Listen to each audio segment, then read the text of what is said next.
Historia de la filosofía, por Giovanni Fornero.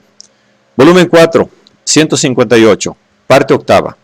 La filosofía contemporánea, tomo 2, capítulo 7. Marxismo, hermenéutica y epistemología, de Moltmann a Pannenberg.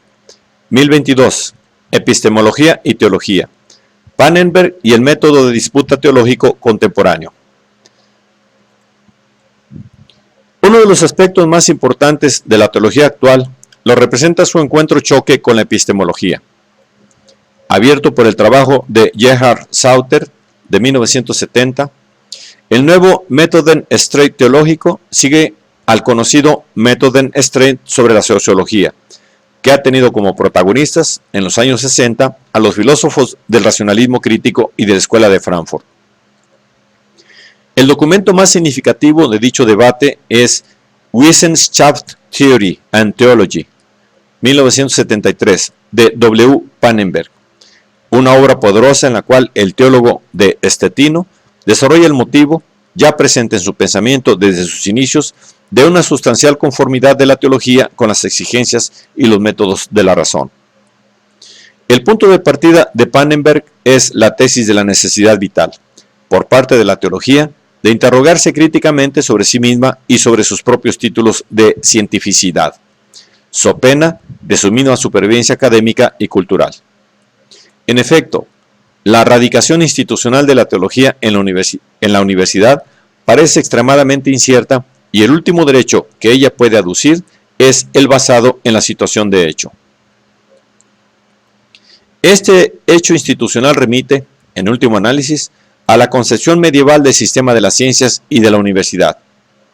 En particular, no se puede admitir sin más como un hecho indiscutido la pertenencia a la teología al conjunto de las disciplinas científicas. Tanto es así que dentro del debate epistemológico contemporáneo existen unas tendencias bien precisas que niegan a la teología cristiana toda pretensión o patente de cientificidad. Aún no siendo ciertamente nuevo, el tema de la cientificidad de la teología representa, por lo tanto, a los ojos de Pannenberg, un argumento que tiene que ser reafrontado desde el principio, teniendo presente el actual horizonte epistemológico y la actual polémica antiteológica. De allí el planteamiento histórico crítico de epistemología y teología, que se subdivide en dos grandes secciones. En la primera, Pannenberg ofrece un amplio panorama de las direcciones más importantes hoy emergentes en la discusión epistemológica, del neopositivismo a la hermenéutica, con particular atención a los problemas que se plantean en la teología.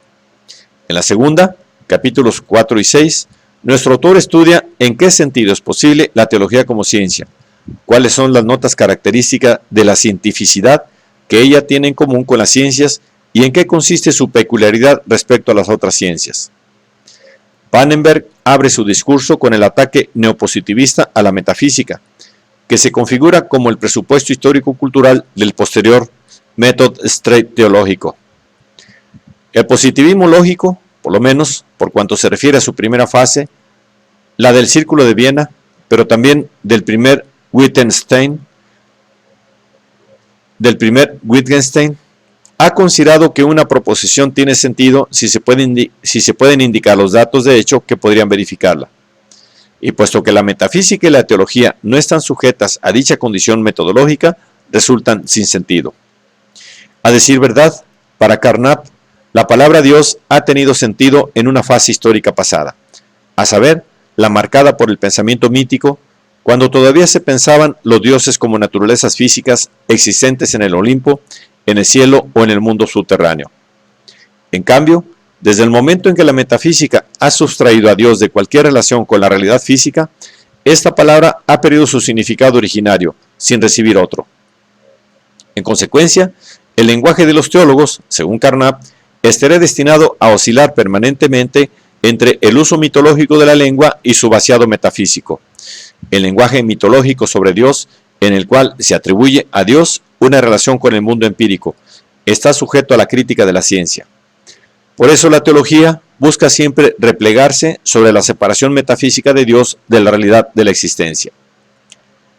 La idea de Carnap, según la cual la palabra Dios habría perdido su significado concreto originario después de las restricciones de los metafísicos, que habrían intentado sustraerla radicalmente a la crítica de la ciencia empírica, ha sido desarrollada por A. Flew a través de una incisiva parábola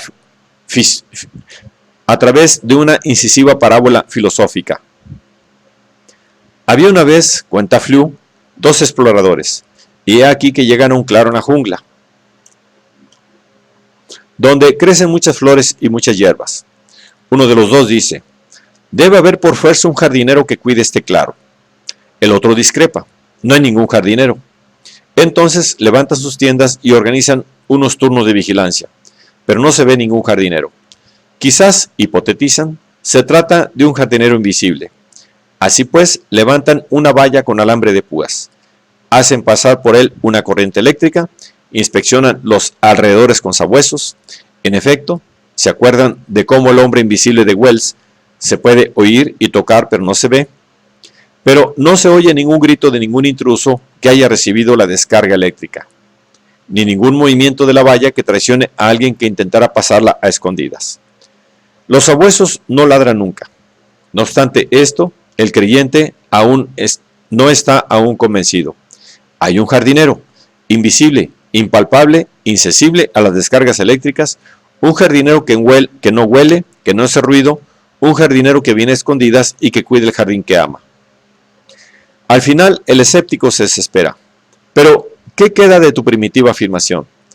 ¿Quiere decirme en qué aquel que tú llamas jardinero invisible, impalpable, eternamente huidizo, difiere de un jardinero imaginario o incluso de un jardinero inexistente? El significado de la parábola, observa Pannenberg, es claro.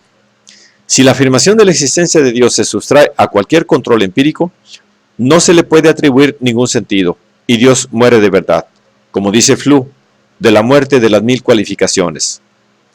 Por otra parte, no sirve de nada tratar de fundamentar los acertos teológicos sobre tipos particulares de experiencia. Por ejemplo, una experiencia religiosa intuitiva no puede constituir ningún fundamento para predicciones controlables.